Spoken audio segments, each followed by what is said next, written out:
Olá!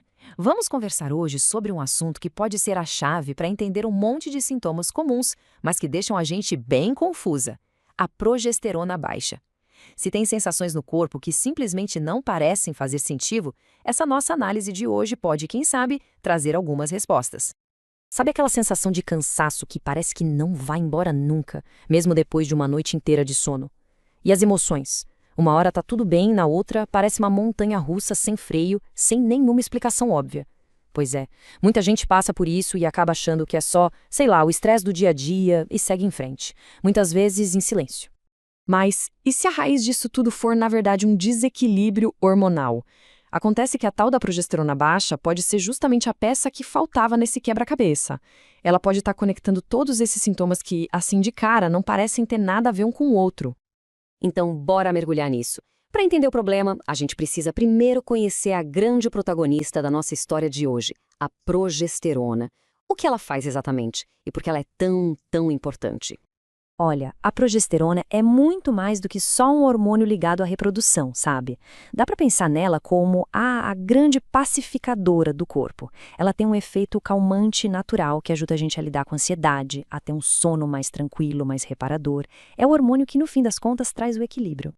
E essa busca pelo equilíbrio tem a ver com a relação dela com outro hormônio, o estrogênio. É uma dupla, sabe?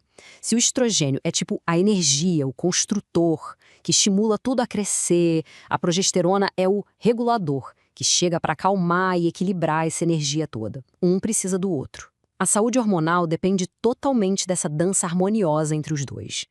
E essa dança tem um ritmo bem definido. Os níveis de progesterona não ficam parados, não. Eles sobem e descem, e muito, ao longo do ciclo menstrual. Na primeira metade, que é a fase folicular, eles estão lá embaixo. Mas aí, depois da ovulação, na fase lútea, eles disparam. E isso é para preparar o corpo para uma possível gravidez. Isso já mostra pra gente como o timing é absolutamente tudo na hora de fazer uma avaliação hormonal. Ok, então, agora que a gente já entendeu qual é o papel da progesterona, vamos ver o que acontece quando os níveis dela estão baixos.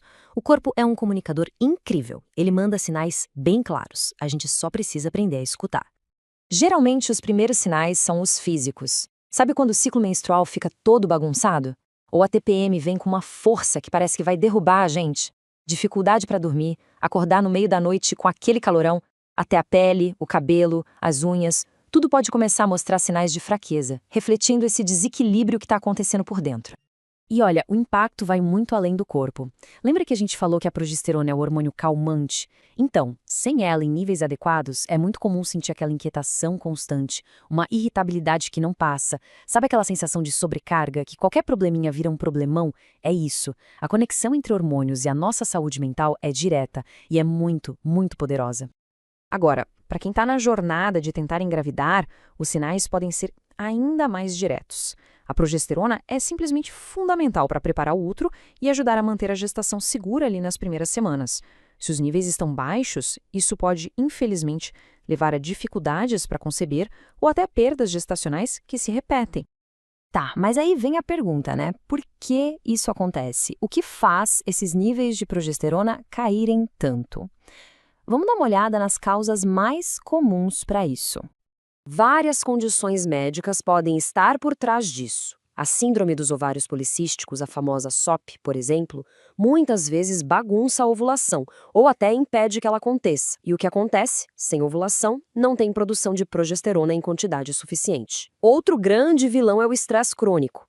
Quando o corpo vive estressado, ele prioriza a produção de cortisol, que é o hormônio do estresse, e acaba roubando a matéria-prima que seria usada para fazer progesterona.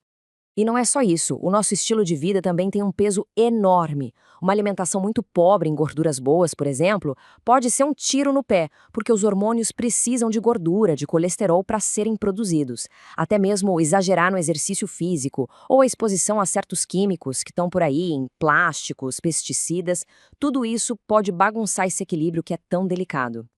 Ok, a gente já entendeu o problema, já entendeu as possíveis causas. Agora, vamos para a parte que realmente importa. O que dá para fazer a respeito? E a boa notícia é que sim, existe um caminho para restaurar esse equilíbrio. O primeiro passo, e o mais crucial de todos, é buscar um diagnóstico correto.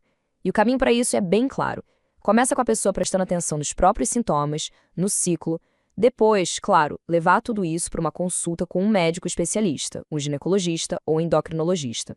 O exame de sangue é a peça-chave, mas ele tem que ser feito no dia certinho do ciclo para dar um resultado confiável. E a partir daí, sim, dá para traçar um plano de tratamento que seja pensado para cada caso. A mensagem aqui é muito clara, gente. Não é normal viver com sintomas que atrapalham o bem-estar.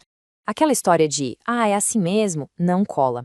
Uma boa regra é a seguinte: se 3 ou mais desses sinais que a gente conversou são persistentes e estão realmente afetando a qualidade de vida, isso já é um grande sinal de que está na hora de procurar uma avaliação profissional. E as opções de tratamento são bem variadas. Geralmente, o melhor caminho é uma combinação de várias abordagens. Pode envolver, por exemplo, reposição hormonal com hormônios bioidênticos, se for o caso, mas também, e muito importante, mudanças no estilo de vida, sabe? Olhar com carinho para a alimentação, aprender a gerenciar o estresse e, às vezes, até uma suplementação orientada por um profissional com vitaminas e minerais que ajudam o corpo a produzir seus próprios hormônios. Para a gente ir fechando, vamos amarrar as informações mais importantes. Pense nisso como um pequeno roteiro, um mapa para recuperar o bem-estar hormonal. E se fosse para escolher uma única coisa para começar, uma única ação, seria essa: dar prioridade ao sono. Sério, dormir entre 7 e 9 horas por noite é uma das ferramentas mais poderosas e muitas vezes mais ignoradas para regular a produção de todos os hormônios. E isso inclui, claro, a progesterona. Então, resumindo o que a gente conversou. Primeiro, é fundamental ouvir os sinais que o corpo está enviando. Irregularidades no ciclo, no humor, no sono, são todas pistas muito valiosas. Segundo, um diagnóstico correto é a base de tudo, e isso só vem com ajuda profissional, nada de autodiagnóstico. E terceiro, o mais importante de tudo, ter equilíbrio é, sim, totalmente possível. Com a abordagem certa, é possível, de verdade, restaurar os níveis hormonais e a qualidade de vida. E para fechar, fica aqui essa reflexão. A pergunta final é: o que o corpo está tentando dizer? Prestar atenção nessa conversa interna, que acontece o tempo todo, é o primeiro e talvez o passo mais poderoso na jornada em busca de saúde e bem-estar.